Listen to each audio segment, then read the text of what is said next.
You're listening to BQN. Assimilate the audio.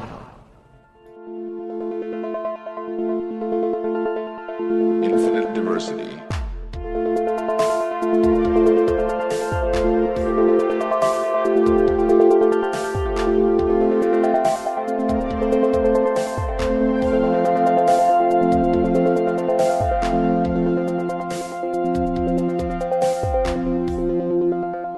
Live long and prosper, and welcome to Infinite Diversity, a Star Trek Universe podcast here on the BQN Podcast Collective.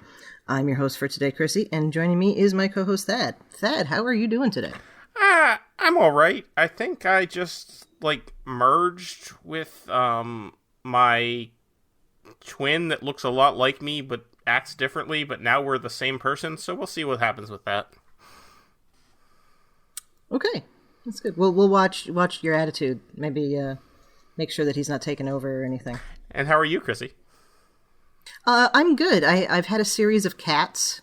They seem to randomly change gender, sex. It's fine. Also, breed of cat, too. Because the first, couple times, Spot was a long-haired cat, and then after that, Spot was a short-haired cat. I had forgotten about that, yeah. All right, well, and also joining us today is the Trek community's favorite meteorologist, Katie Nickolaou. Hey, Katie, how are you doing today? Thanks for being here. I'm doing great. Thanks for having me. All right, so before we jump into our topic for the day, we'd like to take a moment to thank our Patreon patrons who made our show possible, particularly our associate producers, Carl Wonders and Justin Ozer. Listeners, you can hear your name listed as one of our associate producers for a monthly subscription of just $10 at patreon.com/BQN. And with a monthly Patreon subscription of just $5, you can join our meetings of the Hive Mind on the second Saturday of each month. Watch your Patreon messages for details. And always, I will ask, we didn't have any news, right? No news this week. I guess, cool, unless right. you count the fact that First Contact Day came and went without any news as news. That was so sad. Yeah. Yeah, I liked what Alex Perry was doing with that, where he was taunting them on Twitter. Yes. Surely this thing that they invented, they're not going to ignore, right? Yeah. I was thinking of that scene from Jurassic Park when Ian Malcolm is like, so you guys gonna have some dinosaurs on your dinosaur tour? Yes. I love it. Yeah. Well, that just means they're waiting to give us something really awesome. So, I think Yay. What's happening here is, because you brought this up when we were talking about this earlier, Chrissie, is it's probably someone at Paramount is like, well, we can't overshadow Picard now, so we're not going to release the Strange New Worlds trailer yet, and they're probably going to wait until Picard's over, then they'll do it, especially because there's a gap between the two. But that's ridiculous logic. Picard is. Yep. At this point, on First Contact Day, there had been 7 episodes released, and it has been, by most accounts, the most popular season of Star Trek since Star Trek has come to streaming. And the idea that somehow putting out a trailer for Strange New Worlds would mean that anyone who has watched the first 7 episodes of Season 3 of Picard is not going to care about the last 3 is absurd. Right. Exactly. It might have taken some hype for First Contact Day, but as soon as you get the next episode to drop, it's going to be all attention especially back with to Picard. What happens in this episode. Yes. It's not like it's a filler episode. You have 10 episodes. None of them are filler. Yeah, I got the distinct impression. I don't know, maybe it's just my negativity talking, but I think I'm like, somebody at Paramount is just being dumb. I mean, that's an Probably the evergreen person... statement, really. True. I bet it was the same person that came up with the Starship is landing. For which we also never got any explanation, which, fine, whatever. I should have gotten one of those mugs. I never did. And then, I feel like they probably still have them. No, they put them on clearance and now they're gone. No, they already clearanced them? Okay. Aww. Oh, well.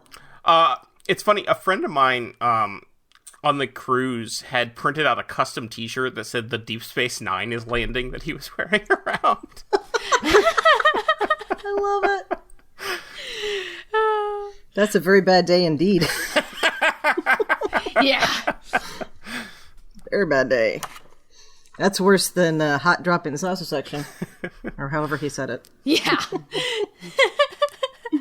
All right. Well, since we've talked about the not news, let's get into our episode today. And this is episode 7 of Picard, season 3, Surrender. Sorry? It's episode 8. It's episode 8? It is episode 8. We don't want it to end. Yeah.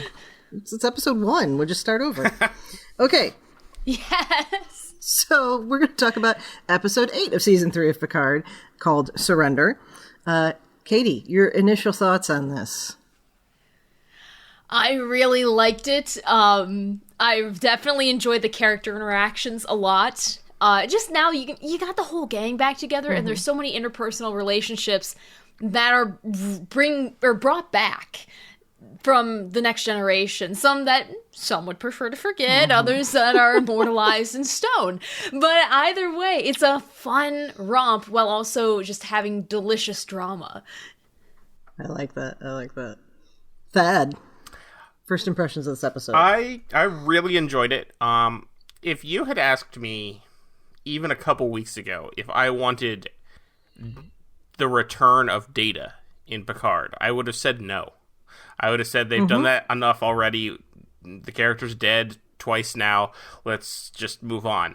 But now that I've seen the return of Data in Picard, I will say that yes, I did want that. In fact, I needed that, and it was amazing. Yep. It's like the only way they could have done it properly, I felt, in my brain. Yeah. It was either that or they were going to have to go through the whole story from, like, The Light Fantastic, the novel, and the whole thing where he collects all of them and then soon gives up his body and all that. And we don't need that. Yeah, I was going to say, Mark White is listening and laughing because I'm going to talk about some David Mack novels for a second. But, I was going to say this was very, very much felt at least a little bit inspired by the Cold Equations trilogy. Oh, yeah. And I think they did it really well, and the fact that Data is now an amalgamation of the best parts of both lore and Data, I think makes for a very interesting story and for a overall better character in general, I think. Yeah. I like to think that B4 is just in the background like, I don't care, just don't hurt me. Oh. B4 is in the background reminding them to, do something fun. Yeah. I always thought, guys, we're brothers. Let's all get along. Yeah. I always felt like B4 was just like a kid. Had like just that had not grown up yet, and so I just that's the image I have, like 7-year-old B4 just being like the youngest sibling. Yeah. I like that. Like the older ones are off into college, and he just pops. Like I up. always think of with B4, I always think of the line when like they're riding in that dune buggy in Nemesis, and B4's head is just sitting there in the seat of the car, and he looks at Picard and says, "Why do you have a shiny head?" Yeah. I forgot about that. Oh yeah, that's perfect. All right, yeah, I love this episode too.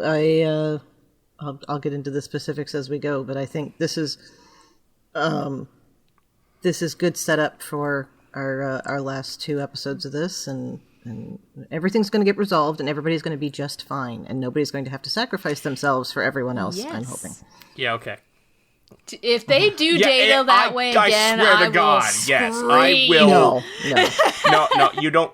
I don't think Terry would do that to us. No, that would be too. That's too much. You just get everyone collectively going, "Oh, come on!" If anyone dies, I think it's going to be Worf or Riker. Ooh. I don't want that to happen. They cannot hurt Riker. Worf, I love Worf, but I will be more emotionally destroyed if Riker absolutely. gets hurt. I mean, yes, Riker is one of my favorite characters in all of Star Trek, so I will, be also very upset. But I just sort of feel like that's kind of... it would make sense for the story, I feel. I want them to pull like a Star Trek 6 and everyone flies off into the sunset sort of thing. And then they have legacy after that. So boom. I hope so. Because I'm willing it into existence. Everyone Single-handedly is. willing this into existence. I love how you're reading about this stuff now, and people are just assuming it's there. Mm-hmm. People are just like, I read an article. It was like a clickbait thing, like, where is Kestra during all of this? And it was discussion of, she's just not involved in this story. Maybe we'll see her in Star Trek Legacy, and it's like, I think it's not actually. I think it's because Terry Matalas is egging people on and gave it a name that everyone assumes is actually going to happen. So's the whole. Yeah. Well, you have the creator on, you have the producers on, you have the writers and the actors. Like, it's... Paramount would be, in my mind, very dumb to pass up this opportunity, because this is the most revitalized the fandom has been since the 2009 reboot, from what I've seen online. And it's like, keep that train going, and also bring up merchandise. Boom. You just single-handedly made yourself a whole cash cow. Merchandising has not been Paramount's strong suit in the last, 20 years. But yes. No. Oh, yeah. All they have to do is bring in cosplay stuff, and they will make bank. They need to license with a company that's going to make accurate cosplay. There is none at the moment. Exactly. And, yeah. No. Anyway. Oh, yeah. I'm just make it, and just get it easily mass produced, not super expensive. Just anyone can have what they want. One of these days. Yeah, I just want more action figures. Like, just do what Playmates did in the 90s. Okay, Playmates is in fact doing what they did in the 90s, but well, they're doing less of what they did in the 90s. But they're still coming. Wave 2 is coming this year, and it's gonna have. I forget who all it has. I remember for sure it has LaForge and Worf. I don't remember who else is coming in Wave 2. Okay. Pike and Spock from in their Nice. Discovery uniforms, not their Strange New Worlds uniforms, but still close enough. Great, because they didn't do 15 different versions of Spock, but we don't have any versions of any number of other people. Okay. And there was also a Spock Not in that Wave... I won't have all There of was them. also a Spock in Wave 1, but admittedly... No, I'm looking right at it. Admittedly, the Spock from Wave 1 was not a Playmates Spock figure they had ever done before. So... True. That is true. We never had him in a Monster Maroon, Correct. so that was cool. Yeah, I will give you that. All right, well, so this episode. So we start out with Vadic holding the bridge and being incredibly over the top. As usual. Yeah, as usual. She locks out everything. We have Jack inceptioning, however you want to put it, getting into that guy's head, and he almost dies. Shaw being pissy. As usual. Yeah. So Shaw is right. Shaw is 100% right in this situation. Seven should have blown the turbo lift, especially because he ordered her to do it. And I couldn't help wondering in this scene. I mentioned this last week too, I think. So we know that Seven basically got fast-tracked and immediately was a commander once she joined Starfleet. Right. I was wondering if Seven had to take all the normal path to command. Then she would have had to take the command test that Troy took in TNG, where she has to order someone to their death to save the ship. And I'm wondering if Seven never did that, and therefore was not prepared to make that decision and do that. I was wondering if it was like that, or maybe just her time on Voyager and Janeway's reluctancy to have anyone but Tuvix killed. Like, it just... And one of the Harrys that can. rubbed off. And one of the Harrys. She had a spare, to be fair.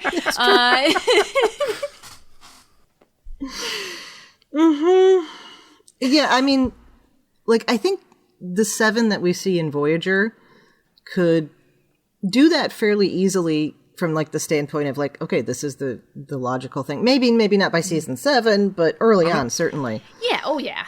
Yeah.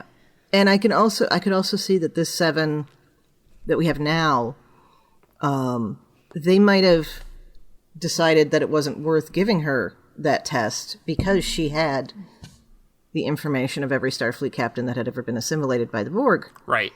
So obviously she must know about these things, and maybe not, but I you mean, look skeptical, if she Thad. had... Yeah, no, I agree with you. I was just thinking about the whole okay. situation, because if she had followed his order and blown the turbo lift and killing Shaw and Vatic in the process, then, like, this whole mess could have been avoided.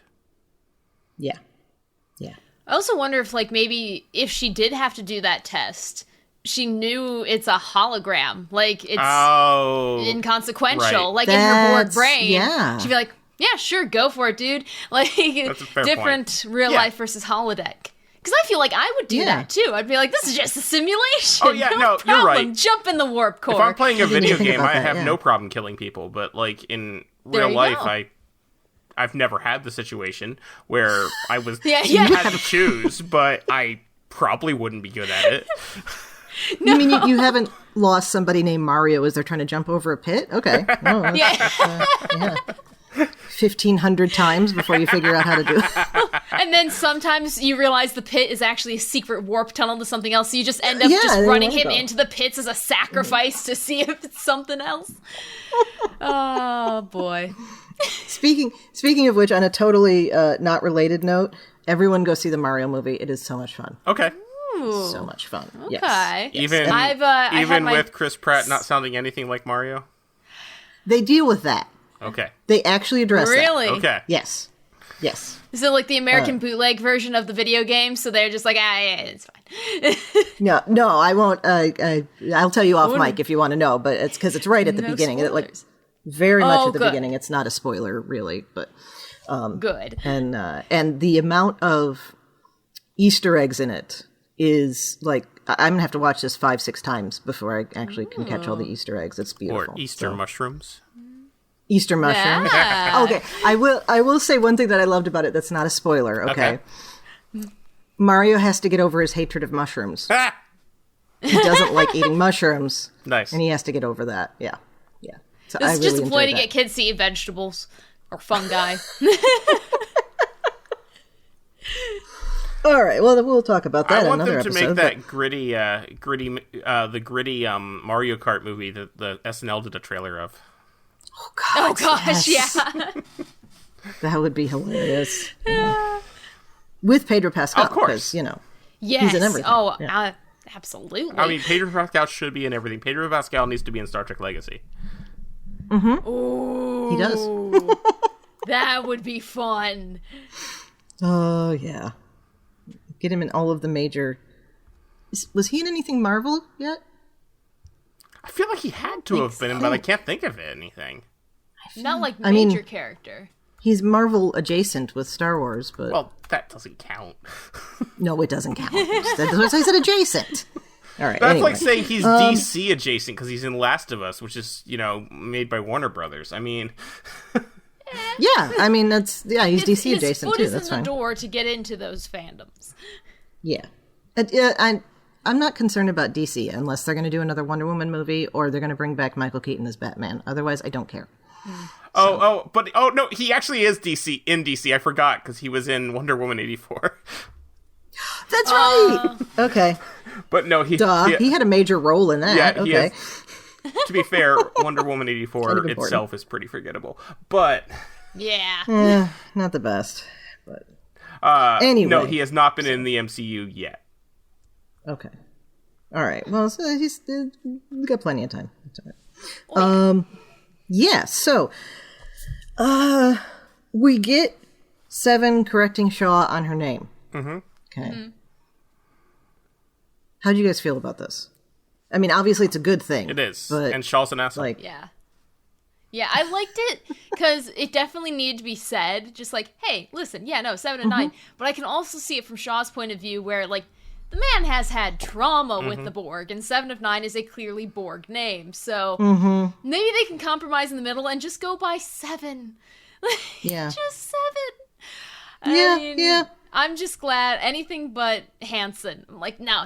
She's 7. No. Full name 7 of 9. I saw an interesting article, or maybe it was just a thread on Twitter, and listeners forgive me because I cannot cite this, so, bad historian, bad podcaster, but There was discussion of how it is and it isn't a trans allegory because of Shaw's. Shaw obviously has good reason to be afraid of that which Seven had been. Right. So he's not doing it out of bigotry, but he still needs to learn that's the right thing to do. And I just thought that was very interesting. I hadn't made that connection. I would like to see them talking just like, why are you uncomfortable with this? I mean, because Seven wasn't there when he did the whole thing at the bar. Yeah. And, like, just talk about it. And that's the thing with all the world these days, is just talk. Have a conversation. Doesn't have to be yelling or shouting or anything. You don't have to be anything. Just have a conversation and walk away. Yeah, I don't think people can do that. Now, but if they see characters on their favorite TV shows doing it, then maybe that seed of thought in the back of their brain might help us one day. Maybe one day. You're more optimistic than I. Yeah. All right. So we have then, they try to do the code from Picard that you can get into, basically it was it was basically Star Trek 2, but it didn't work. So my big problem with this is prefix code. Is grammatical, or not grammatical, but what's the adjective form of lexicon? Anyway, the word lexicographic. The word usage. Yeah, lexicographical. That is not what a codex is. The word you're looking for is code.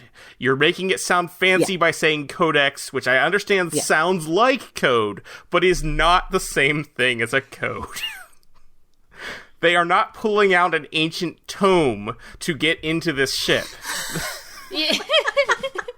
Thank you for going back that far. I thought I was going to bring that one up instead of the coding term, but or programming term, excuse me. Oh, yeah. Yeah. Well, they dropped that in the first episode, too. So, we just have to keep using that word. Can't go back now. Yeah. You keep using that word. I do not think it means what you think it means. Yeah. Exactly. I think, was that correct in terms of programming, the way it was used? I don't know codex as a programming term. I don't know. The most programming I've ever done was I learned how to do HTML to do my shop in Neopets 20 years ago. Nice. Okay, so more than 20 years ago. A codex is okay. I admittedly am an amateur programmer at best, but yes, codex is used as like a programming model. So like, which has its same sort of roots. It's you're using this reference source as what you would use it for. Still not correct for entering in a code or password. No, that is not what absolutely a codex means. No. So he tries to do that, and everybody looks at him, and that's why she notices. Just like Seven looks at him, and one of the ensigns looks at him. And... Don't give it away! It's a shame there isn't a button to turn off the beeps when you're hitting those things in the menu. Yeah. Tell me about it! Silent button. Like, if I can do that on my phone, why can't they do that on... For the same reason data isn't wireless. Yeah.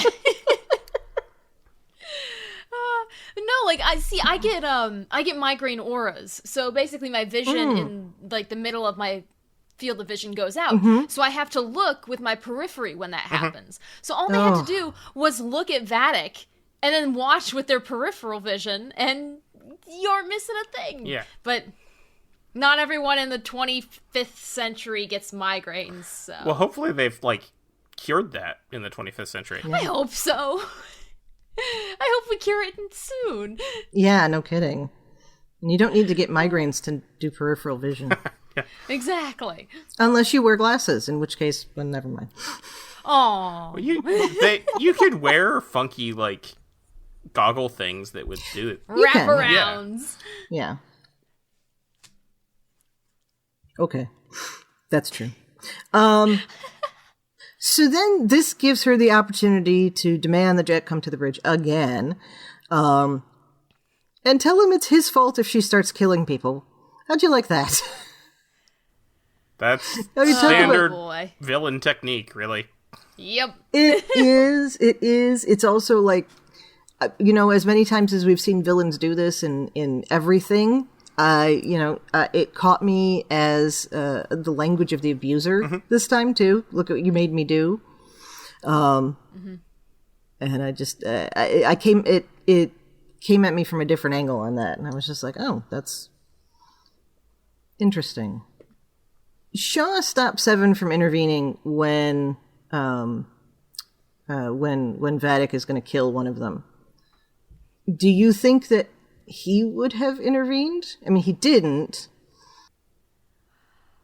I don't think so. No, I don't think so. I think he's, with his past history of, like, just the randomness of being chosen to who lives, who dies, who tells your story, Hamilton. Just being like, yeah, you have no control over this, just let it happen, sort of a thing, because that's what he knows.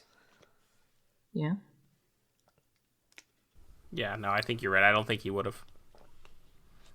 Yeah, I didn't think so either. And it's weird because we are so accustomed to seeing the hero captain, right? Who is so willing to sacrifice himself or herself for their crew. And yeah. Yeah. But how often, like, we'll see that and the captain will say, take me instead, but how often do they actually do that? The only example I can think of where they do is Generations, where they have Geordi hostage and but in that case they needed to return Geordi so that they could use his visor to spy on the ship. True, yeah. Okay. I hope this isn't foreshadowing his end. I hope this isn't like, oh, he didn't sacrifice himself here, so he's I would be real mad if Shaw dies. Dude, like, almost as mad as I will be if Riker dies. Everyone will be. Yeah. They're gonna have to pull, like, a Section 31, they recover his body. Oh, look, he's alive, guys, it's fine. Post-credit scene, yep. Yeah. Or maybe that's why they have I think there might be a post-credit scene, actually. Terry hinted to That's what I was gonna mention. Yeah. Okay, I've missed this. Mike Okuda on Twitter tweeted out saying that he thinks the finale is the best Star Trek finale he's ever seen. And Terry Matalas responded saying, yes, but you got to stay to see after the credits. And that's why I'm thinking there might very well be an after-credit scene that's going to tell us something. Oh, I hope so. I hope he's had Legacy in his back pocket since day one. That's like, I don't think so. I'm gonna force your hand, Paramount. I don't think it'll be announced this quickly. I really don't. Because if remember Strange New Worlds, there was the same push for we need a Pike show for Strange New Worlds, and it was still like a year later when they announced it. Yeah. So I don't think we're gonna quite get that much, but I think we will possibly get some sort of thing that's gonna hint at something that could happen. Yeah.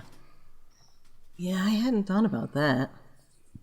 See, then there's where my conspiratorial mind goes, oh no, this was planned all along, and the first person who tweeted at him that prompted him to start talking about Star Trek Legacy was, like a plant. Like he said, okay, so you're going to tweet at me about this so I can start talking about it. I would believe that, but I think it's not that the show is already launched. It's more that Terry wanted to be able to put that bug out there so that people will talk about it and Paramount will see it and they'll create the show.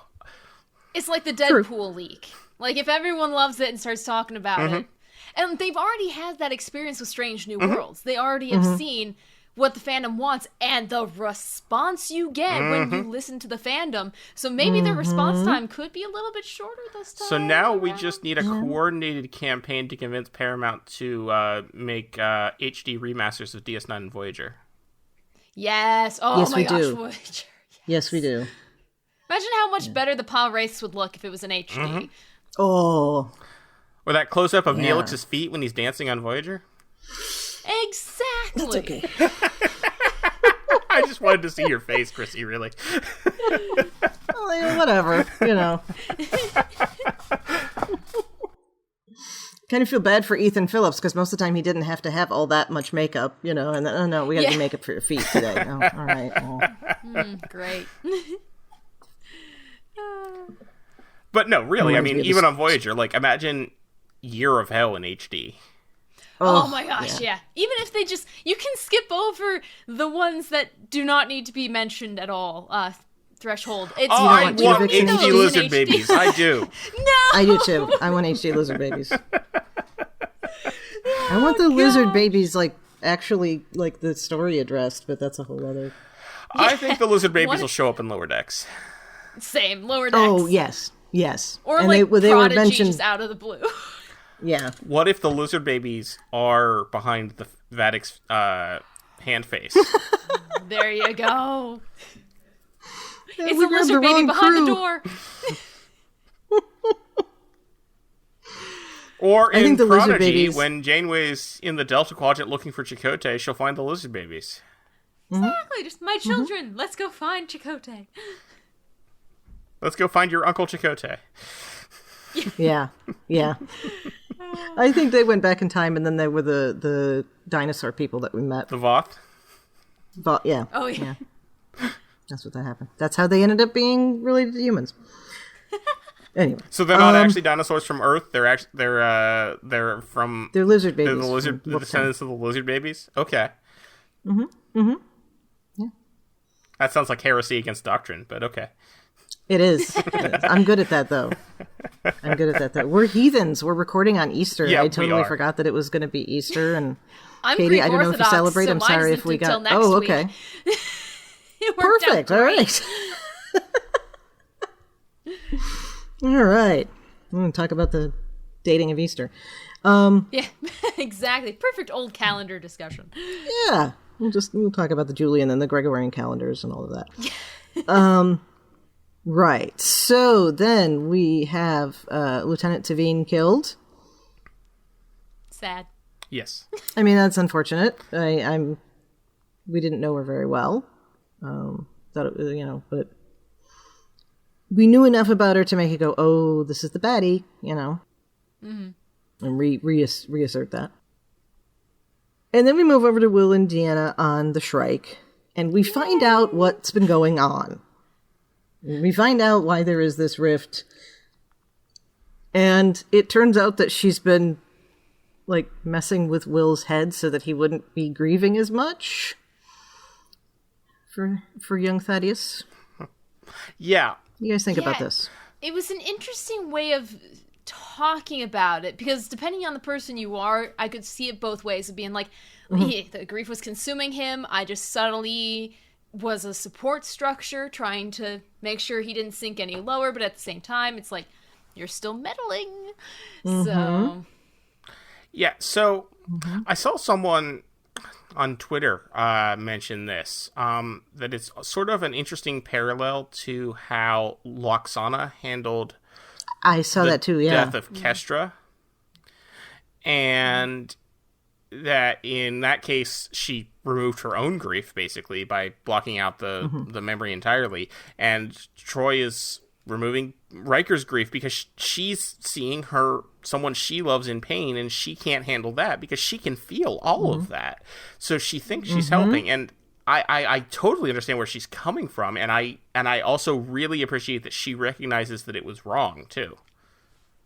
Yes. Yeah. Does it come off as manipulative to either of you?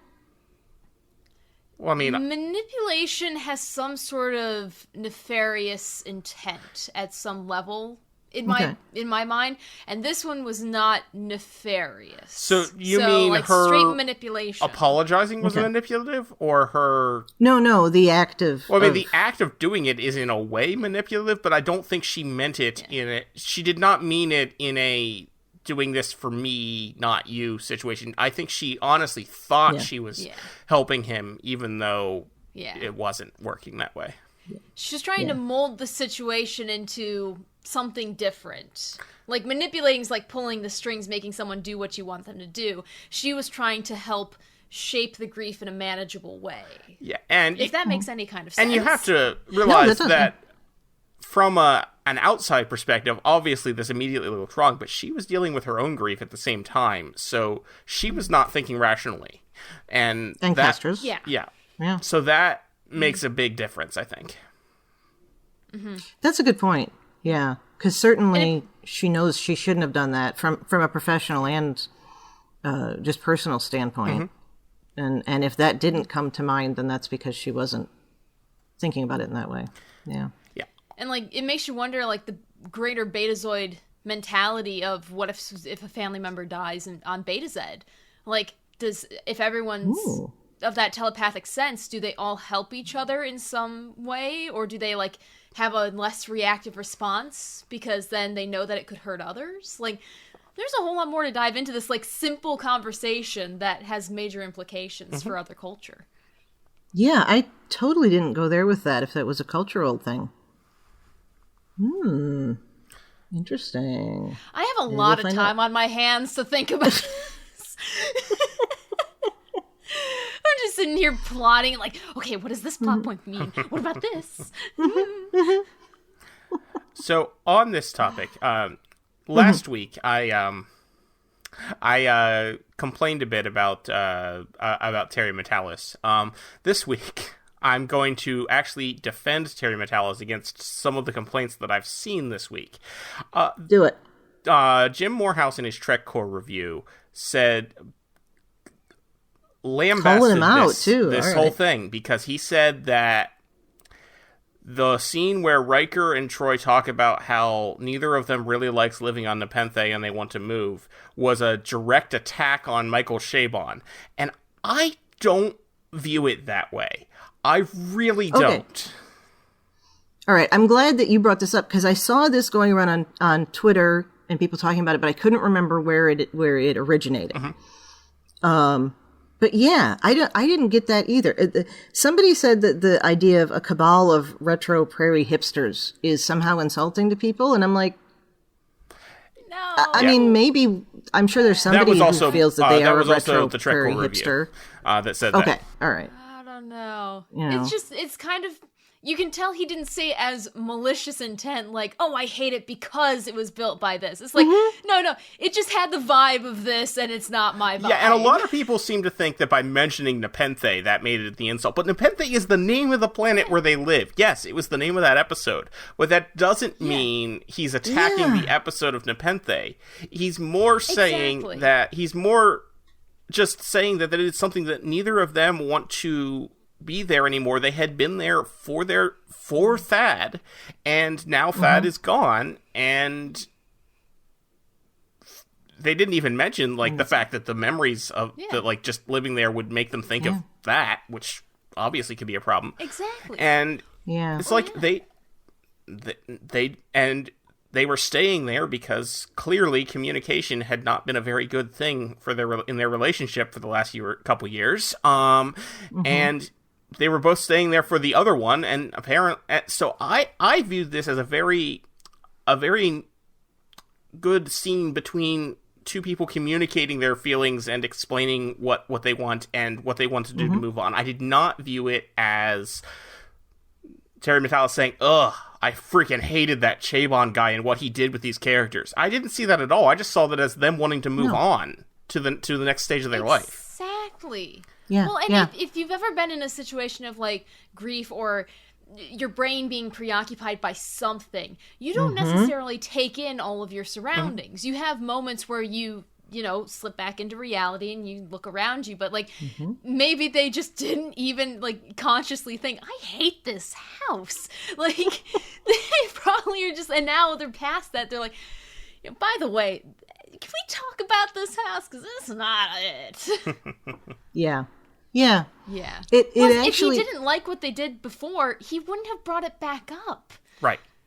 You let it slip into obscurity. That's the best way to get rid of something that you don't like. And that's the thing.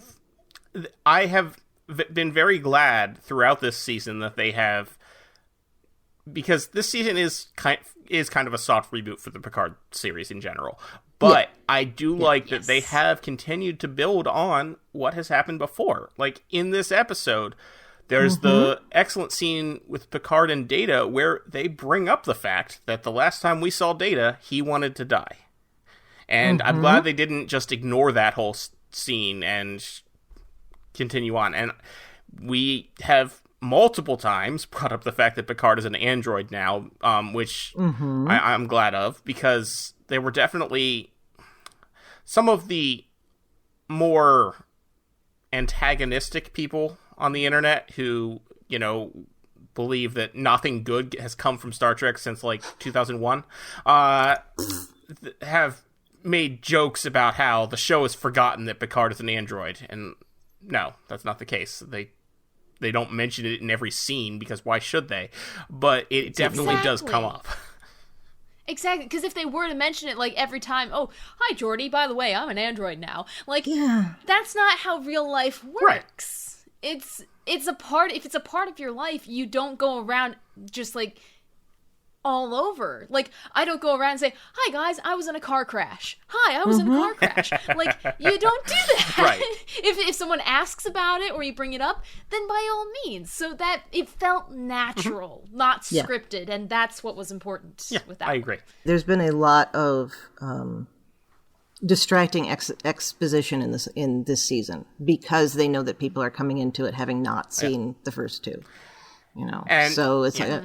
And even Shaw mentioned the ending of season 2 with the new Borg Queen and that. Now, I would be very happy if that is the only mention we get of the ending of season 2, because I was not a huge fan of that whole thing. But they even mentioned that. I think the only other thing maybe would be, like, with season 2 being mentioned is with this thing in the brain. Yeah. Somehow Q makes a resurgence, and this is why you picked him, because he's special. I'd be okay with Q coming back. Yeah, maybe. At the very end of the season, Q comes back and takes Picard into the Continuum. He's the post-credit scene. There we go.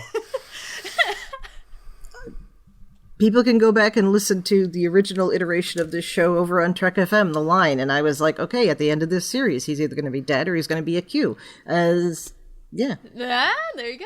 Yeah. So that would work. I don't think they'll do that, but it would No, work. I don't think they will. After what happened in season 2, I don't think we're going to get that anymore. But No. And I think they have much more creative ideas than just, like, Yes. bringing it back for the sake of bringing it back. Yeah. And that did feel a little bit of that. Not to be punching at season 2 again, but... Anyway, so they work through this issue at least enough that, you know, they know that they can take the steps to get away from Nepenthe, excuse me. God, this has been reminding me of something, because he's buried on Nepenthe, isn't he? Thaddeus, did they say that at some point? Probably. I feel like Buried, they or did. was he cremated? did they say? I don't know if they said. They said. I would presume I got he the is sense somewhere. Yes, I would presume his remains in whatever form they have taken are probably on Nepenthe. Yeah. Yeah. So this brought to mind half of a story that I remember from something about a person who could not leave a place because a family member was buried there. It was either a child or a spouse. And, like, that's as vague as is possible, because I cannot for the life of me remember. But, like, the whole story was surrounding the fact that they couldn't leave this place because they would be leaving that person behind. And I'm sure there's more than one story like that, and listeners who've come up with a half a dozen, tell me, please, because I can't remember where this came out of. And I had that vibe too. You know, it's not just the memories. It's not just, you know, it's leaving him behind. Of course, if he's cremated, then my entire theory is well, no, because even if it's off cremated, kilter, unless they scattered his ashes on Nepenthe. Yeah. Okay, yeah. All right. Well, then Worf comes in. You know, with his for a blade pacifist, through the he chest. really is pretty kill first, ask questions later. Well, Yeah. yeah. But who has that been applied to? Yeah, no, I know. You know. So it's been changeling type people and other baddies. Also, I just want to say I love that every time Worf shows up, we get a little bit of the Jerry Goldsmith Klingon music from TMP. Yes. Me too. Yeah, I love that too. I feel like that's just, it's got to be there. It's, when he does Klingon-y stuff, let's have that music. I love it. And just little bits here and there. And, like, I rewatched Star Trek Insurrection last night, just because Nice. I had just gotten the new 4K set of the TNG Ooh, movies. nice. And I noticed that they play it then whenever Worf does like a big Klingon action-y thing. They do the same thing. It's like, that's been going on for a long time. Yeah. Mm-hmm. Yeah. So that's a good thing. I like that. And then we have is this a rescue or more torture? Because Worf starts talking to Deanna about how much she helped him. It's just like inappropriate. Yes, I love that. The humor that they've brought back to the series in this, and it was natural, not forced, just natural humor is glorious. And like Riker has been one of the peak ones with that line, and then also like, you're scary. Like, Yeah, that was good. Yes, I love that too. It's an intense moment, and you can still laugh out loud. Just such good writing. Yeah. Yeah, and when Troy was like, that changeling was just like you, bad at pizza, good in bed. That also was funny. Yes. I forgot about that for a moment. Yeah, that was fantastic. Because it's like, she's trying to make light of the situation. She obviously knew it wasn't Will. Although there were some people on the internet who thought it meant that she actually had sex with the changeling, because... Yeah, it's like, guys. Yeah. Oh, man. Imposters don't work for people who can read minds. Right. And she says that because... Yeah. Yeah, she says she can't read changelings. But she can read Will. Right, so she'd know. She'd know it wasn't him. Right, exactly. It's like, yeah. Well, I also like to think that moment was kind of brought on because she spent so many years with Will. Like, he faces things with humor. We're going to go to his level with this one. I loved when he said, I just wanted to give you one last dose of the old Riker charm. That was amazing. Yeah, that was good. It was sweet. He can give me a dose of the Riker charm anytime he wants. Oh, God, yeah. Yes. Yes, please. Yeah, so the Worf and Raffi to the rescue. And then we see Picard's body on the Shrike. Mm-hmm. And we find out that they didn't want his body to impersonate him. They wanted the pieces of his, what was it, temporal lobe, frontal lobe, whatever it was, that had the Ironic syndrome in it. So now, really wondering, really thinking this is not really Ironic syndrome then. The same thing and Jack has the same not Ironic syndrome, since they are clearly very interested in Jack's new abilities, and they wanted that part of Picard's brain. There is something going on with the brains of the Picard family. And I think that still doesn't rule out all of the questions we've been discussing all season about, like, can we bring this back to something happened with his mother? Oh, yeah, no, I think that's by this thing? probably I think the it same. All still goes together. The same thing. I think, his mother probably had the exact same thing.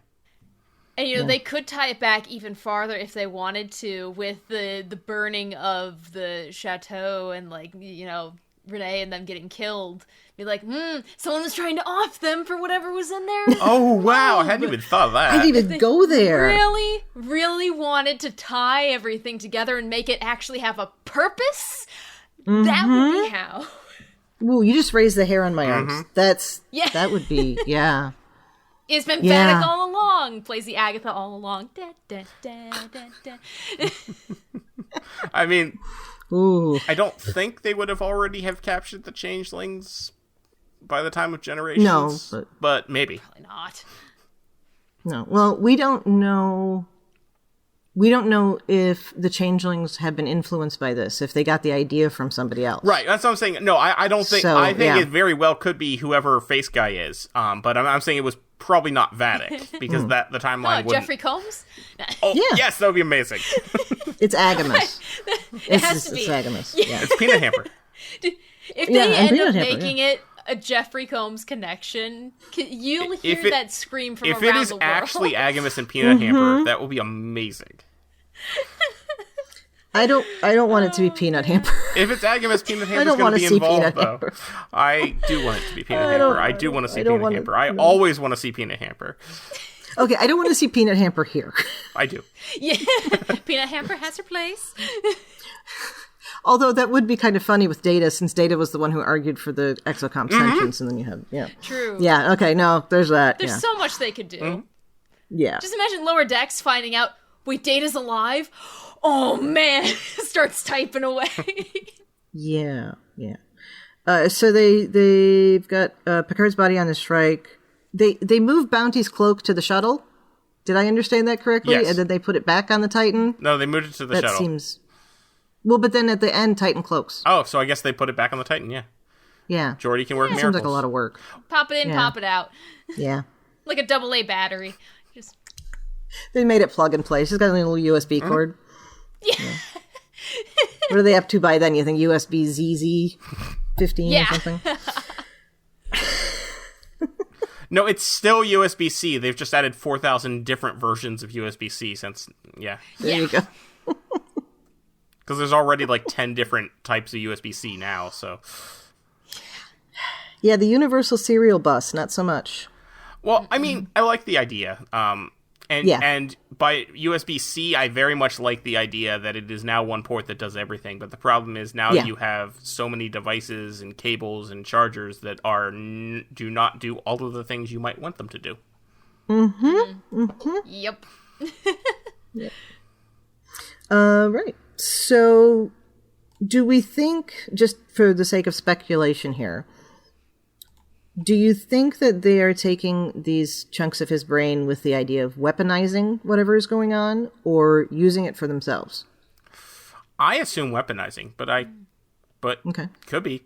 Maybe like connecting, because it sounded like they wanted to know what was behind, like they wanted to activate what Jack is going through. So maybe they're like, you know what, let's cut out the middleman. Let's just literally cut out and try it for ourselves. Nice. So maybe then they realize, they're like, crud, this doesn't work. Let's get the real one. Interesting.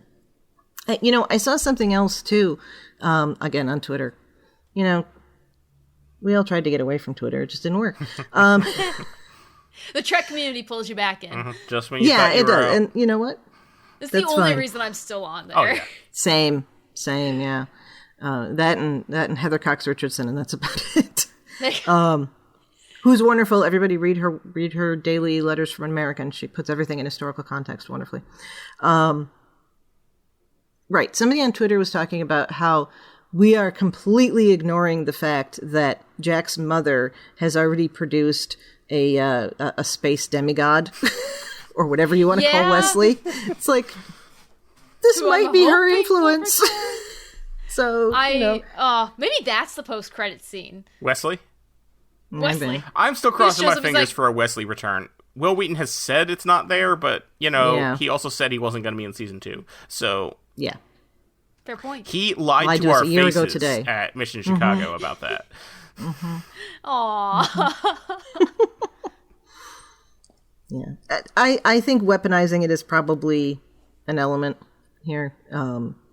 Although the thing of being able to connect into somebody else's head, that feels great linky if you can make it work. Yeah. Or just to connect to the weird little flesh face guy, and he's the weapon.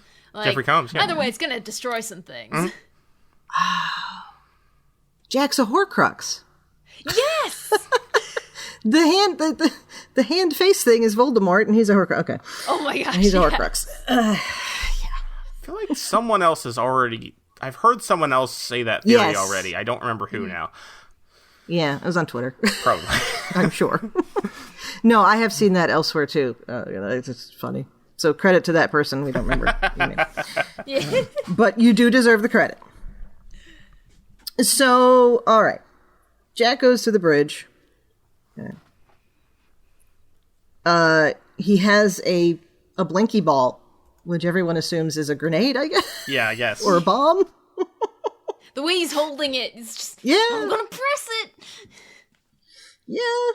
And she calls him baby boy. That kind of disturbed me.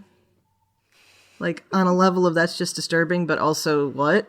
How are they, what is going on here? Well, it's a continuation of the sort of way- stuff she was saying earlier when she was going like sweet boy and True. stuff like that. It's like, it's Yeah. creepy. All right. I like Just make it how, like, this whole episode really, for me, was like peak I am a villain in the purest sense. Like, she brought the Shakespearean drama of a villain. And, you know, sometimes you just get cut and dry villains of the week. This was not. She is so... I keep telling my parents, she's delightfully unhinged. You just want to see more. Good phrase. I like that. Delightfully unhinged. Yeah. I feel like that could be a t-shirt for her. Just the silhouette of Vadic and then delightfully unhinged. We should make that t-shirt. That'd be good. Delightfully unhinged. I actually made one. I'll have to share the file with you guys of PB and J sandwich, and it's Picard, Beverly, and Jack. Nice. And it's actually it looks really if we were one of those like bigger podcasts that had more than like 10 people listening to us, we could totally have like a Teespring store or something where we would do stuff like that. I feel that. But boy, those 10 are loyal. Yes, they are, and we love all of you. Yes, you're awesome. Yeah, so she talks about wanting his gifts. She tells him he's all isolated and alone, and all of that could be complete BS, just figuring out from knowing what's going on with him. But then she knows about the red door. Mm-hmm. What's going on with the door? It's the pirates. Not to skip to the end of the episode, but go ahead. Just why the cliffhangers? Because you have to come back next week. If Vadic's delightfully evil, so is Terry Metalis and the whole crew with this one, because that was... Well, I think when we go back and watch these binged, it's going to be a different experience. I know we've said that like with every season, but you know, it's true for every season. It is true, yeah. And I think people like didn't believe them when they said it was a 10-hour movie. Yeah, but this is a 10-hour movie. You know, and that's why you get that cliffhanger-y thing. And I think... 3-act, 10-hour movie. They definitely are dragging it out a bit, but it's not nearly as annoying to me as, say, Discovery Season 4 was. Because it feels like there are still a lot of things happening. They're still advancing the story. Even if they are not telling us what's happening with Jack, there is still... continuation of the story. There are big important things happening every week. It doesn't feel like they're dragging it out for the sake of dragging it out. It feels both episodic in the sense of like the topics that they cover in each episode and like the character relationships that they resolve in each episode, with an overarching continuation of what's wrong with Jack. Right. So it's like it's best of both worlds. But what Star Trek can do. So that's why it's not bothering me as much as season 2 of Picard, where it was just like, can I get a condensed version? I love you guys, but can I get a condensed one? Like this one, it feels like even if it's filler with purpose. Yeah. All right, so we can get to the big part of this, where of course she gets blown out the hatch of the bridge. Yeah, so I guess because she's now a modified changeling with evolved physiology or whatever we want to call it, they now cannot survive in space, because they definitely could before. Yeah, okay, see, I wasn't 100% sure that had been on screen, but I did remember that in the novels, Odo takes on the shape of some kind of space entity and travels. Been on screen.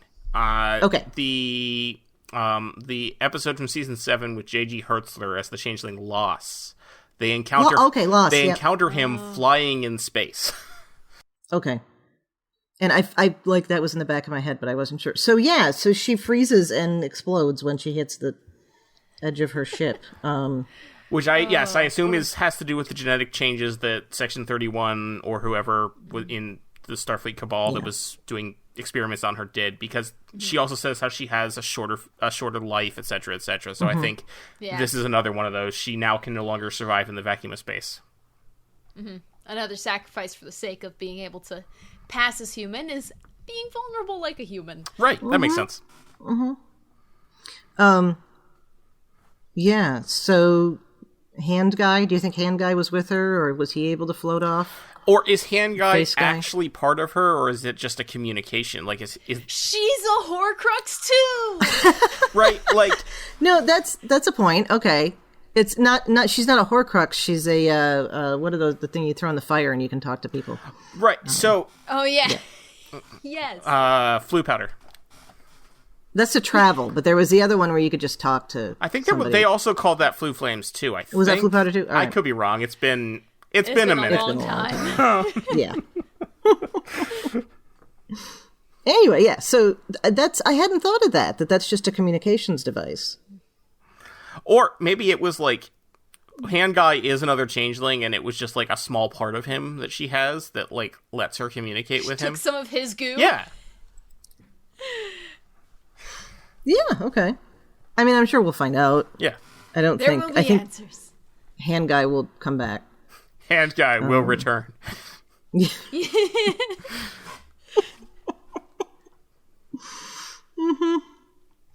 Yeah, so then that happens, and they are able to retake the bridge, and in part, actually in whole, they're able to retake the bridge because of what happens with Data and Lore. So let's talk about that. Yes. Yes. Spot the cat is male again. Yes. Yep. Dude, that whole thing, because I have 2 cats now. When I was originally watching Star Trek Next Generation, I didn't have cats, so like... You know, if it hits differently when you have your own fur baby. Yes. Oh my gosh. Yes. I was so scared that they were going to have Lore kill Spot. Yes. I was yeah. because like that is such the place for Lore to go, and you really want to establish a villain. I mean, like in modern literature, we'll call this literature. In modern fiction, if you want to establish a villain, you kill a pet. I mean, there's like 5 John Wick movies because of this, right? And I'm like, no, don't. And so I was so very glad that didn't happen, that they didn't go there. I think that would, that would have been a step too far, maybe 2 or 3 steps too far. Yeah, and there's that scene in the Oscar Best Picture Shape of Water where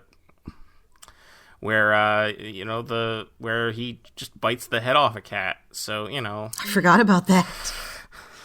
Yeah, no, especially in modern society, our pets are like the purest form of us. So we're going to keep them safe. They're off limits.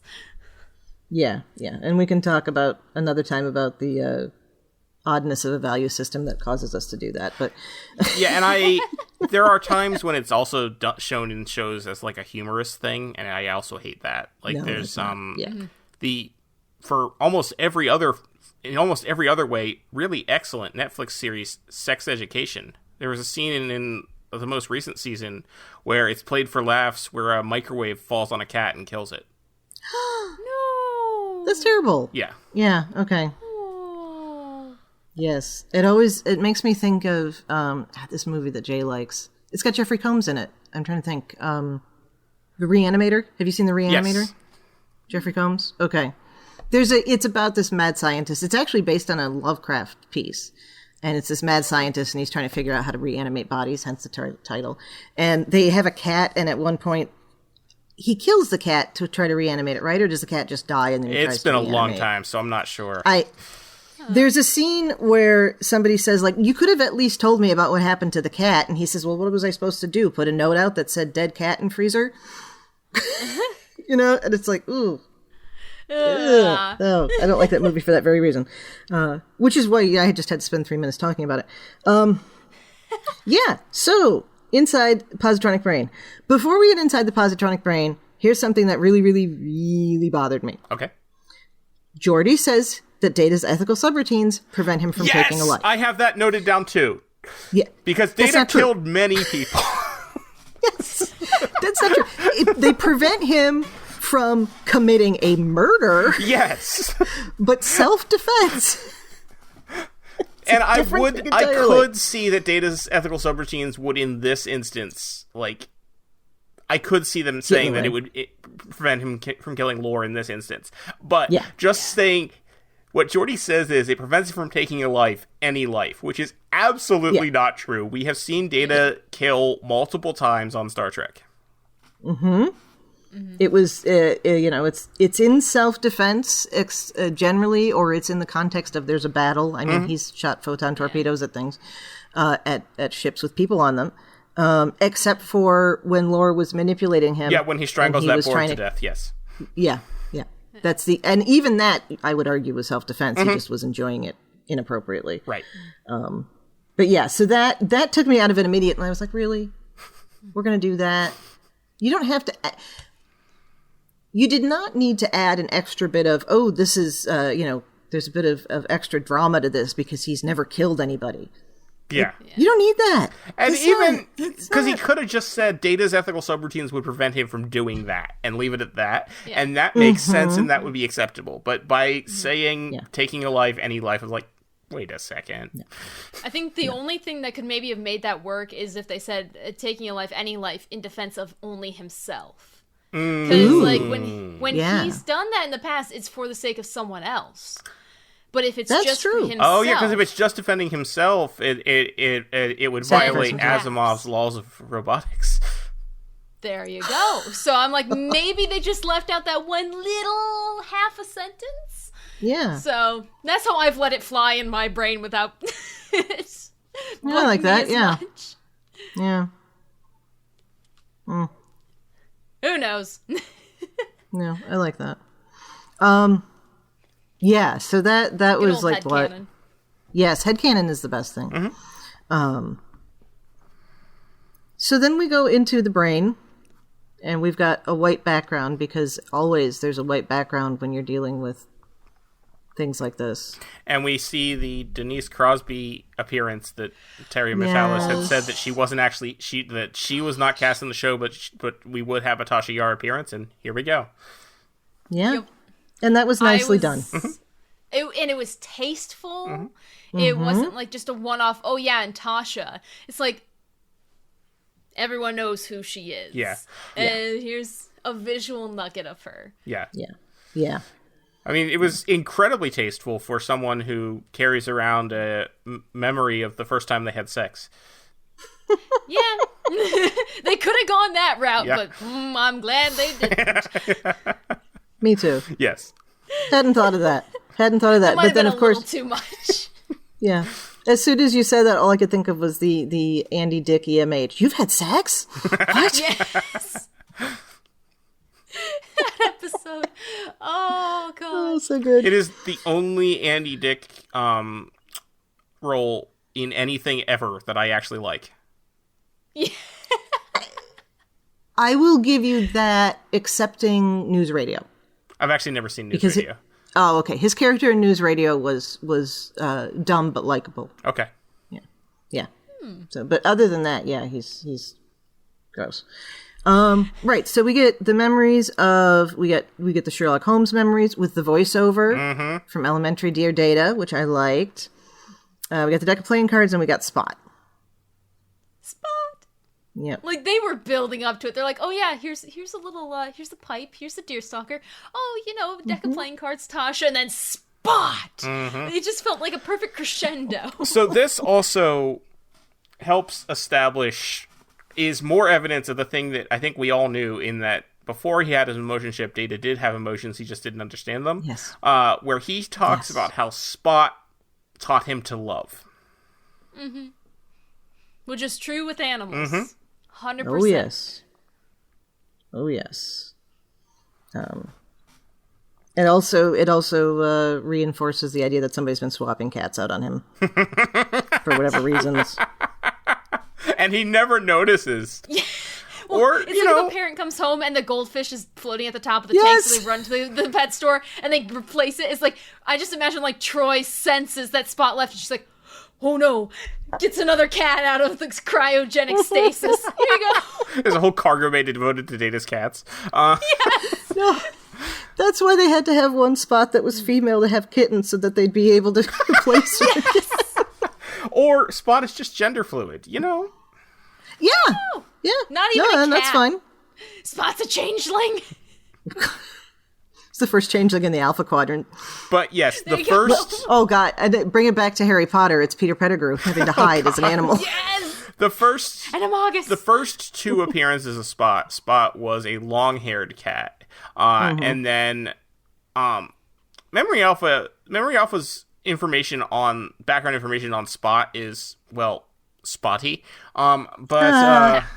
Like, they have some detailed info, but not all. But anyway, there were some statements from Jerry Taylor that the original Spot died and they replaced it. Yeah. And then there were there were like 4 different cats that played the short-haired orange cat, depending on the scene in the episode and whatever. And they used that. And one of them was named Monster. Yes. And they used 2 of those cats for Generations. And then there's no... we don't know the name of the cat that was in Nemesis, but they did not contract the same animal handling company that they used for TNG, so it was a different cat. So there have been at least 7 spots. I love it. Because I'm assuming, at least, that, now, 20 years later, this is obviously a different cat again. Yeah. Yeah. I saw, because after this episode, I went back and looked up the Brent Spiner interviews when he talks about the cats and how terrible actors they were. Yes. And I love he's those. like, oh yeah, all of them rest in peace. And all of a sudden you just hear the audience go, oh. And he goes, guys, it's been 20 years. Yeah. They're dead. I think I was there for that. I think I was in the audience when he said that, because I remember that. It's hilarious. You just see Michael Dorn sitting next to him like, oh. Yeah. Well, we all know that. You don't have to bring it up. Although it was apparently No. Brent Spiner's idea originally. I took a deep dive in the Memory Alpha article of Spot, obviously. Yeah, well, of course. And apparently it was originally Brent Spiner's idea for Data to have a cat. Oh, that's cool. But he also apparently hated some of the cats. Immediately, the Monster was the worst, apparently. Well, cat personalities, it's all over the place. Just like humans. Yeah. Mm-hmm. Cats are going to cat and humans are going to human. And dogs are going to dog. Yeah, no, I have And all the not had... I've had multiple cats. None of them have been the same. Like, even slightly. They all have very different personalities. I have my cat's Doppler and Radar, and Aw. Radar's just the most I quiet love little... that. I live the brand, that's... Yeah. But Radar's so calm and quiet, and Doppler's just high on everything, apparently. Zoomies 100 minutes of every day, just zoom, zoom, zoom, zoom, zoom. Well, yeah, okay. It's getting a lot of exercise. That's good. It'd be good if she didn't get into chaos, like tip Oh. everything over. Oh, okay. It's adorable until It's a pretty big big... that Well, crash. she's just, That's cats. showing the Doppler of the effects of a really big storm. So she's, There you go. living up to her name. Yeah, Weather's changing. It's changing. Yeah. she's a tornado.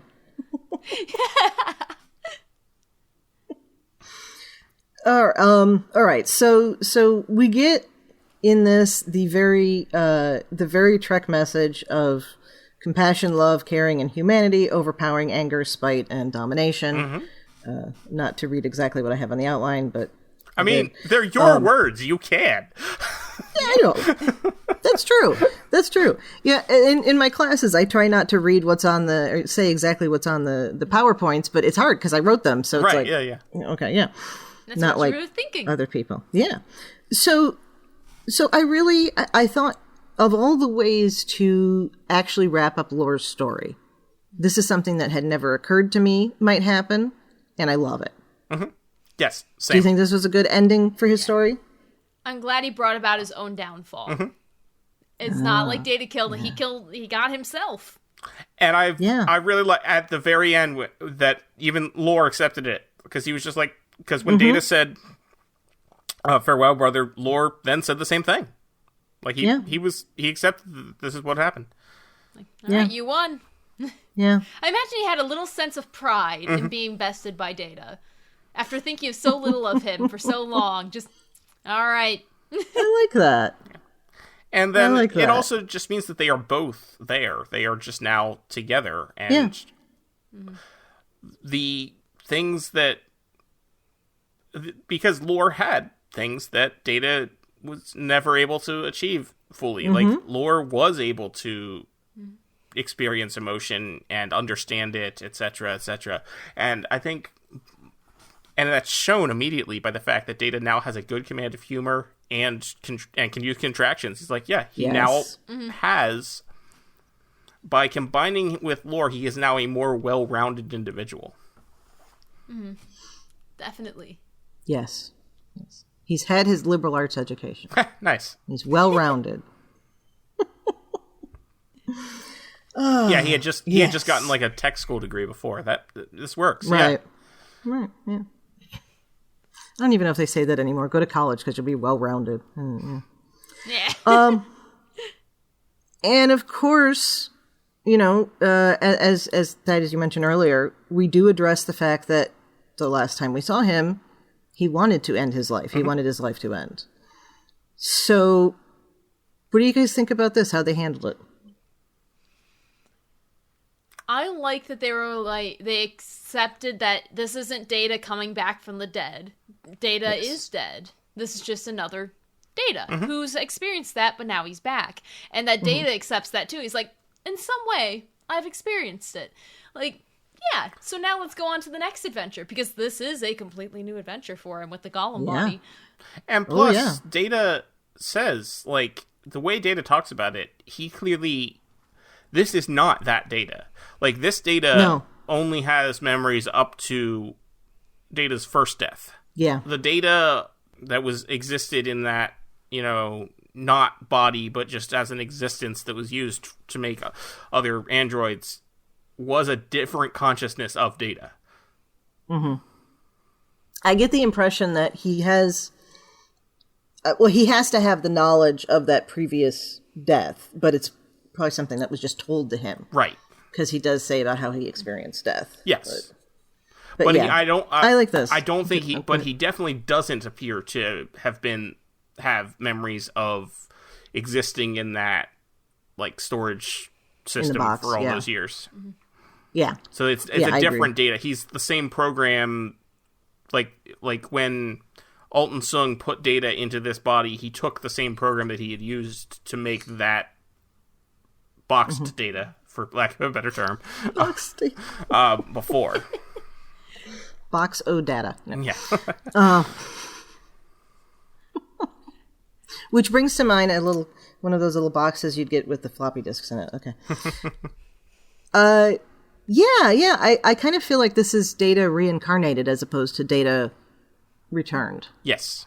You know, slightly different, but do you think they play Data in the cycle? Oh, I like that. For all the Avatar fans out there. Okay. Yeah. Williams.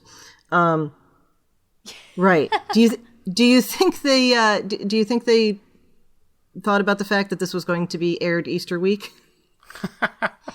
Do you think anybody made that connection at all and planned it out? I'm sure they didn't, but I'm just putting it out there. I do like it. Happy little accidents. Yeah. Yes. Happy accidents. He is risen indeed. So then he connects into the system, again, still no Wi-Fi, connects into the system and shuts down everything. Oh my God, that was beautiful. Unwanted guests and monologuing protoplasms. Yes. Thank you, yes. That. Beautifully done. Your friendly, pissed off security system. Yeah, very, and that, I think, more than some of the other stuff, that really does show it's not the same Data. Yeah, that shows that's definitely some lore in there. Yeah. Because, yes, Data would never have said pissed off. No. Yeah. And it felt, unlike some of the times that we've used larger swears, in air quotes. You mean like the fucking solids? There you go. Well, and that too, it brings up a good point. It fit that moment. It shows, he's partially lore now, so it works and a little bit easier, and it's more digestible, I think, for fans, because there hasn't been the discourse around it on Twitter or anything lately. Than if, say, Picard dropped the F-bomb. It's like, I liked it when Picard dropped the F-bomb too. Yeah, actually. I did too. Yeah, it depends on, like, exactly. And then there's like this whole thing of, oh, he didn't do it before, so why would he do it now? It's like, well, maybe we didn't hear him before, et cetera, et cetera. You completely cut that out when you use Vadic and Data lore. Right? Yeah. Whole new beings. So I think it kind of made me chuckle a little bit to see people not talking about it as much as, say, when Picard did it. Well, he's a gentleman and he would never say anything like that. Mared. Because, yeah. Right. And say, it fits so perfectly with Vadic, though. Oh, yeah. That fucking Solids line was amazing. You could see you could definitely see Salome Jones, or not Jones. Jens. You could see Salome Jens would have been thinking that. You can look at episodes of DS9 and go, that's exactly what the Changeling. And there's some people on the internet who have already done that. They've put the image of Salome Jens with that caption. There's also a scene of Odo face palming with the same caption. Yep. Nice. I hadn't seen that one. Then there was one where they added in, they're like, a book by Odo. That's good too. Yeah. So that was a creative way of dealing with Vadic. Do you feel resolved with that part of it? Obviously, we don't yet know why she was going after Jack, but yeah, no, I like it. So okay, because now you've left it open for Act 3 to just have the mystery baddie, and it brings back that air of unknown villainy. Because now we started to become familiar with Vadic. We know her tendencies, as chaotic as they are. Like this, they're like, all right, rug out from under you. Let's start over. Yeah. All right. And so then, of course, we have to have our conference room conversation because everybody's back together.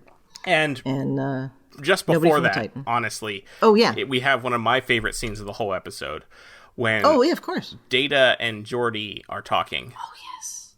God, how did I skip that? And they have a really heartfelt moment where Geordi asks Data how he feels, and Data's just like, I feel, which is a fair response because he doesn't have a frame of reference for how he feels. It's all new to him. And then Geordi says, well, I hope you can understand and appreciate and feel that how happy I am to have my friend back. And Data, says that he's like saying that he's constant, that the one constant for him is always that he appreciates Geordi's friendship. And oh man, when I watched that scene, I was the first time I was just bawling. It was amazing. Aww. Yeah. No, that was really good. And with all of the I just thought of this when you were talking about it, with all of the connections that we've been having with the movies, that does bring us back to Spock at the beginning of Voyage Home, when the computer asks, how do you feel? And he doesn't know how to answer it. I did not understand the question. Yeah. And then he does later. Which I had not made that connection. Because, of course, Data is just Spock. But yes, the conference room scene, amazing. Love that they're all in uniform. Wish Data had rank. That was one little thing that bugged me. I feel like Data should have had his lieutenant commander rank. I feel like he was just wearing what they put him in, and he hadn't had a chance to change. But he had changed, you know what I mean? Though. Because, he had? Yeah, so before, when he was still the partitioned amalgam android, he was wearing an outfit that looked kind of like a uniform, but wasn't actually. Right. Like, it had yellow shoulders, but it was the different uniform, and the yellow went all the way down his sleeves. But for that conference room scene, he had changed into the leather jacket uniform that all the others were wearing. But he still didn't have rank pips, whereas everyone else did. I'm so glad you have an eye to pay attention to those things, because it just completely went past me. Headcanon, he has to be reinstated. Yeah, but I there you go. But I think he should be. And yeah. Well, this is a new Data. He may not want to be. It's possible. Well, that would follow with the books as well. It would. Yeah.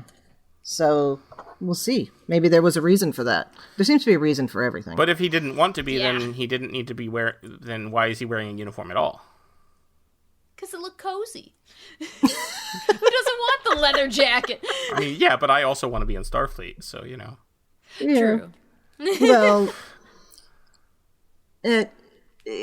there's an expediency. I'm going to deal with this thing in the Starfleet way with the Starfleet people, but I might not stay.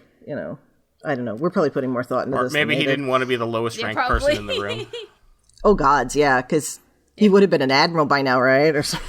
Right. Well, because before, by Nemesis, he and Worf had the same rank, and everybody else was more. But now Worf is a captain, as we see on his uniform. So yeah, he would have been the lowest ranked person in the room. Also, if I briefly just mention that, if they turned the lights up, it would have been more obvious that they were all wearing uniforms. Yeah. Because Troy's and Crusher's leather jacket uniforms, the blue sort of blends into the black unless it's very well lit, and it wasn't necessarily immediately obvious that they were wearing uniforms. Yeah. No, it wasn't. It wasn't. And they could have easily just bumped up the illumination. It's just like a one-off line. Riker walks in, he goes, "Can you turn on the lights a little more?" Yeah. And they sit down. Yeah.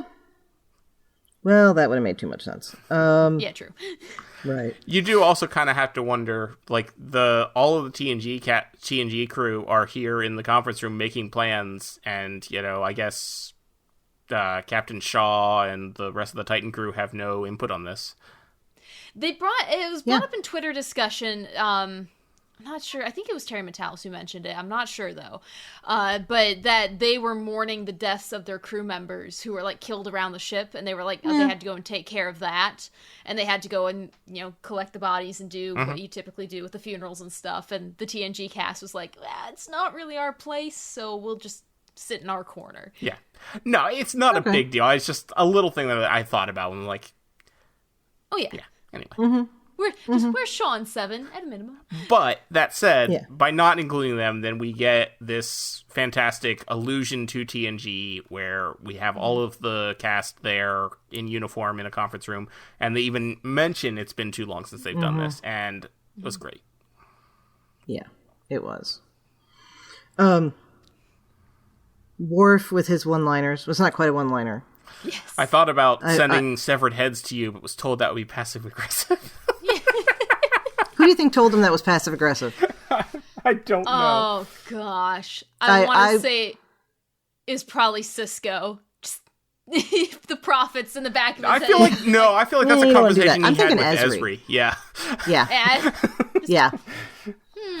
Because Jadzia would have been like,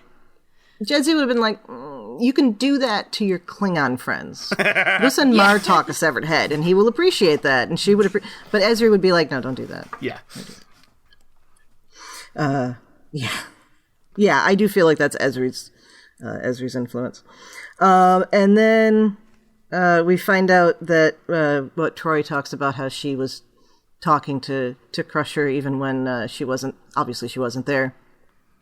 And she says something like, "It turns out you give good advice even if you're not there." And I very much doubt that this is the case, but it made me think of that Twitter account, Dr. Beverly Always Giving Advice. I don't know if you guys follow that one. Oh, no, I don't. I will have to find it. But it's just basically like, hey, don't forget to wash your hands. Hey, wear a mask. Hey, it started up during the pandemic. Yeah. And so I'm sure that had nothing to do with it, but it made me think of that. I also feel like it is, it indicates that my question of whether or not there was resentment there for not being able to find her to help Thad, that shows that was not the case. Because I was expecting that. Yeah. It's Space Doc Mom. At Space Doc Mom on Twitter. Okay. Nice. Yeah. It's fun. Yeah, it's like just a few hours ago. Eat some food that makes you feel good. Doctor's orders. Nice. Like, okay, cool. And now Troy tells us there is a darkness around Jack. Mm-hmm. Not in Jack, but around him. Mm-hmm. Like a ghost. No comment. Oh, what do you guys think about this? Sorry, so, I couldn't help it. I think he was tie it back to Sub Rosa. I think he was just trolling, but Terry Metalis did tell someone on Twitter that they should watch Sub Rosa. Oh man, that is true. Yeah. I can't imagine that's not. Oh, but good. See now, let's see. I opened Twitter now. Borg is trending for some reason. So okay, that's a theory that's a theory that someone told me as well, actually. Okay. About Borg. So this theory actually came from Sue at Women at Warp, who's been on the show before. She says that she thinks that it is actually there. It may be a slight Sub Rosa tie-in, but not that Ronan the Sex Ghost is coming back or anything like that. Yeah. But so Terry said to rewatch Sub Rosa, the changelings were obsessed with the human body, with Picard's body. She says that she thinks it might be that Jack's powers are a combination of Borg nanoprobes and the anaphasic energy from Sub Rosa. That, some of that was in Beverly because, well, it was in Beverly. The nanoprobes were in Picard, so some of both are in Jack now. And then she thinks the Borg might show up specifically, and they've been keeping it completely under wraps. Maybe even it's Annie Wershing. And we because and her well, you mean no, I don't mean. I mean the Annie Wershing Borg. Okay. Queen. I don't mean Alison Pill Borg Queen. And I don't want to see the Alison Pill Borg Queen. No, but I'm just wondering, if they must have had this planned and filmed. Then is what I mean. But they could have had. Anyway, it's because her big basis on this was that Gates McFadden was very publicly distraught when Annie Wershing died, which is fair. Oh, yeah. But she's never worked with Annie Wershing, as far as we know. Okay. Not even outside of Trek? Not even outside of Trek, as far as we know. Interesting. So maybe she has worked with Annie Wershing, and we don't know about it. So, entirely... I like that idea. This could be entirely not true, obviously. But shout out to Sue if it ends up being true. Yes. For sure. All right, so what do we think's behind the door? I've taken a completely different route, and I haven't even considered it. I'm just whatever it happens to be, I'm here for it, and we'll see what it is. It's Janeway. Yes! It's the lizard babies. Oh, yes! It's Tuvix. Oh, gosh, if it's Tuvix. So Tim Russ did say on Twitter, probably shouldn't have, that he is appearing in another episode. So, yeah, if it's Tuvix, they have to, turn him back into Neelix and Tuvok again, and that's where Tim Russ shows up again. There you go. Yeah, I'm not sure either. I except maybe the hand face guy, but I don't know. I don't actually think it's Tuvix, but that would be an excellent way to troll the fandom. Be horrifying. That would be terrible. That would be terrible. It could be the Pa Wraiths. We've been talking about this theory for a while that maybe the red eyes. We had the tablet from season 2. Yeah, we had that. We saw the Pa Wraith tablet on Picard's desk in season 2. Maybe Sirach Lofton's going to show up as Benjamin Sisko. That would be so cool. That'd be so cool. Yeah. It's also not going to be that, but no, we can dream. No. It also could very well be something we have never seen before. I'm leaning toward that. I'm thinking something likely. We've never seen before that's close enough to relate to one of the species we have seen before. One stepping stone away from what we're familiar with. It's the Red Angel from Discovery. Yeah. Oh, God. It's the conspiracy bugs. The conspiracy bugs got together with the changelings. They see peaceful coexistence. Yeah. Yeah. All right. Well, anything else left we want to say about this? I can't wait for the last 2 episodes. Really want to watch those last 2 episodes. Let's bring it on, please. I see. The struggle for me is I work mornings I work from midnight to 8 a.m. Oh, yeah, that's right. You have that. Yeah. Exactly. So I cannot go on Twitter on Thursdays. Oh, no. And especially this episode, they're like, do not go on Twitter. Do not get anything spoiled for you. So I'm like deleting the app for a 24-hour period just so I don't like reflex go to it. I understand that. Yeah, just we need more of this.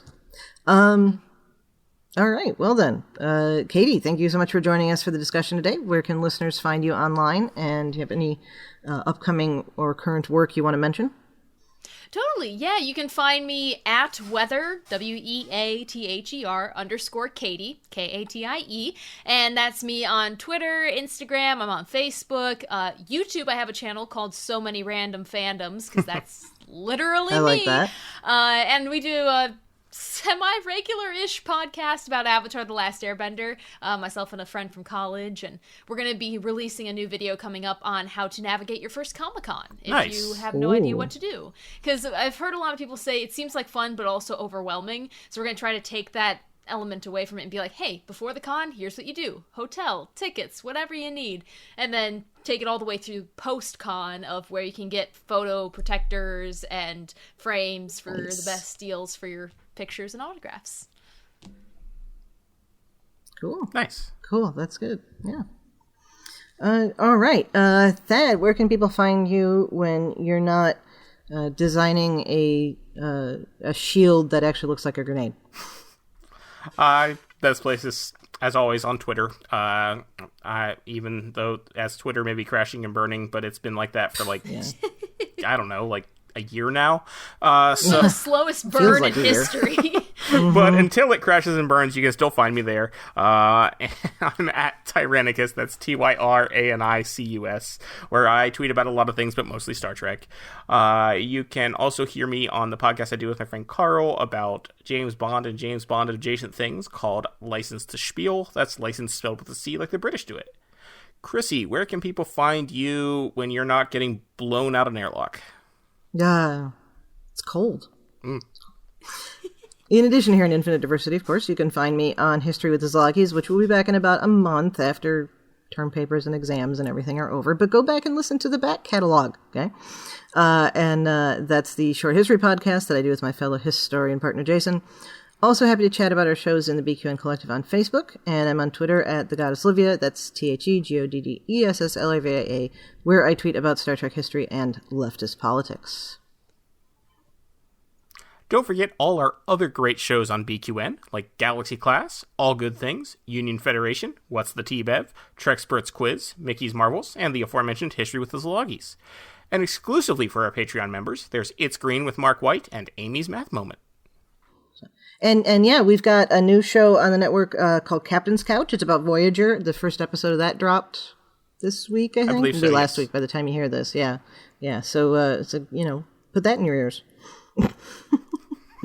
And thank you so much for tuning into Infinite Diversity. Thank you to Zach Tripp for the wonderful theme music and Mark White for the awesome short. Please subscribe in your favorite podcast player, and don't forget to rate and review us there as well. If you want to reach out, you can find the network on Twitter at BQN Podcasts, or our show specifically at IDIC Podcast. You can also talk about any and all of the BQN podcasts in our Facebook group, the BQN Collective. When you next hear from us, we'll be talking about the next episode of Picard, Vox. So you'll hear our voices on that one. Until then, peace and long life.